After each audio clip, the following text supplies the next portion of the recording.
Hey, what's up? Welcome to another episode of Toby Investigates. In this episode, I'm going to be looking at mountain bike frame geometry and trying to break it down and simplify it so you guys know what you're looking at. Okay, so I have 7 different things to crunch through and hopefully simplify it for you guys. And I'm going to try and keep it as short and as sweet and as digestible as possible for you. So first up, what I want to look at is wheelbase, and that is the distance between the center point of your front axle and the center point of your rear axle, or adversely, where the tyres actually touch the floor. Now, a longer wheelbase will be more stable at high speeds, but feel less manoeuvrable, and a shorter wheelbase will feel more twitchy, more manoeuvrable, and be better for corners and things like that. Generally, the wheelbase scales with the size of the bike you're buying. So next up, what you might want to look at for sizing the bike correctly is your top tube length, or your effective top tube length. Now, this will generally scale with the wheelbase in terms of the different size of frame. They'll be proportional to each other. Now, our effective top tube, in order to compare frames accurately, we need to look at this measurement, not our actual top tube length, because they're all different shapes and sizes.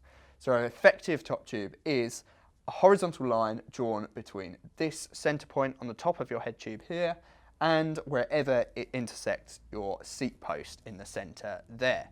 The length of that, drawn on every single frame you can possibly imagine, will hopefully give you a bit more of an accurate comparison as to the size of the bike.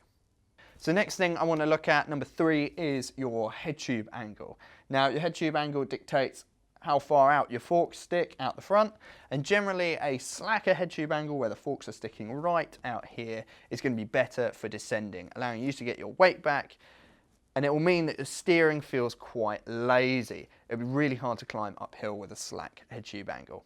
This is why bikes designed for climbing might have a steeper head tube angle, i.e. the forks are walked back.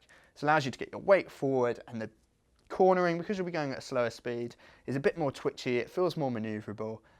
So it's up to you to decide what you are looking for with your bike. The 4th thing we're going to look at is the seat tube angle, and much like the head tube angle, this won't really change with the size of your bike. Once they have decided on a head tube angle and a seat tube angle, that will stay the same across all the sizes. Now, the seat tube angle is how laid back or how far forward your seat is in relation to the center of your bottom bracket down there. Now, generally a bike designed for going downhill will have a slacker seat tube angle, i.e. the seat will be pushed all the way back, and that is to help you get your weight back so that you can be comfortable going downhill. If you bring the seat tube angle forward, if you make it steeper, it's going to be better for climbing because you're going to have a better pedaling efficiency and be able to get out of the saddle a lot easier. Okay, 3 more things. You're doing well. Stick with me. Let's talk about bottom bracket drop. So bottom bracket drop, this is a bit of a weird one to get your head around.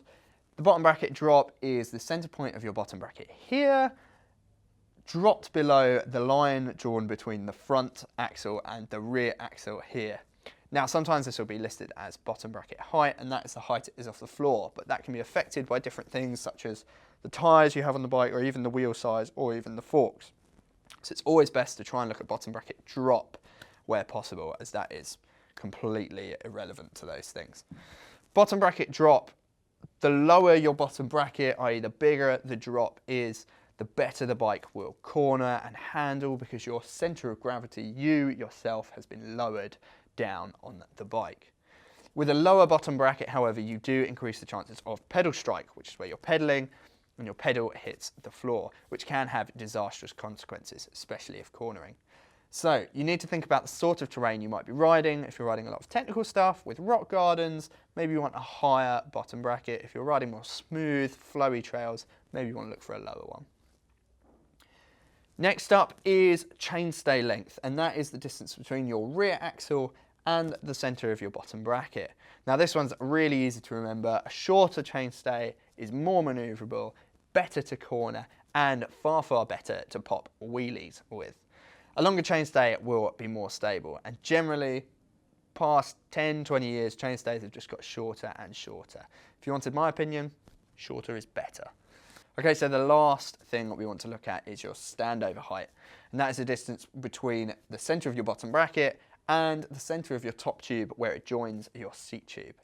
Now, this will tell you how much room you might have when standing over the bike between the frame and yourself. If you have a higher standover and you end up taking your feet off or, you know, slipping a pedal or something like that, it might have very painful consequences. So it's worth thinking about how much room and how much safety you want between yourself and the frame. And if you are looking for something with a bit more margin for error, then look for something with a lower standover. So that was mountain bike geometry in a nutshell. You could go into it for days and days and days, but I have tried to simplify it for you guys. If you are looking for a bike that climbs well, in summary, you might want something with a steep head tube angle, a steep seat tube angle, and a shorter wheelbase. However, if you're looking for something that descends better, if you're going to be going downhill more than up, maybe look for something with a longer wheelbase, a slacker head tube angle, and a slacker seat tube angle. I hope that has helped clear things up a little bit. If you guys have any questions, and I'm sure there are some, please leave them in the comment section below this video or get at us on any of our social media channels. Thank you very much for watching. That was mountain bike frame geometry. Enjoy the ride.